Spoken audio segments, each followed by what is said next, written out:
kəlam elmində, əxlaq elmində belə mövzular var ki, o ruhlar ki bölürlər, nəbati ruh, heyvani ruh, mələkuti ruh. Nəbati ruh ağacda da var, heyvanda da var, insanda da var da bu inkişaf. Heyvani ruh, yəni o heyvan orada təhqir mənasında deyil. Ümumiyyətlə, məntiq alimləri və fəlsəfəçilər insana heyvanı natiq deyirlər. Canlı. Bu heyvan, yəni canlı. İnnəl axirətə ləhiyəl həyvan. Quran deyir ki, əsl yaşayış axirətdir. Bu yaşayış deyir ki, o yaşayış mənasındadır. Ki, həyatı var, canlıdır bu. Hərəkət edir bu vaxtında. Bir də mələkutu ruh. Mənə rast gəlir, indi dəqiq bilmirəm harada rast gəlir.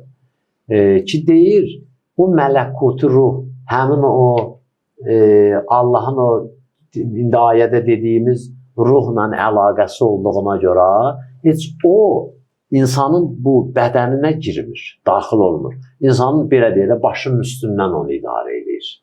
Sanki insan özünə yuxarıdan baxır da. Bəli, bəli, insanın özünə yuxarıdan baxır. Yəni cismin ona ləyaqəti yoxdur. Oradan idarə edir bir formada. Belə bir şey, məsələn, əlinin arxası ilə itələyirsən ki, əlinin içinə dəyməsin, məsələn, bu cürə. Bax, onun özünün də gəlib insanı o cürə idarə eləməsi, bu özü də insan üçün dəyərdir. Və bu, həmin o Allah min ruhi deməklə, öz ruhundan, bəli. Çünki çox kəslərə ruh verib də, çox məxluqata ruh verib. Amma heç verdi deməyib. Cinlərə də deməyib onu, heyvanata da deməyib, ondan sonra başqa məxluqata da deməyib.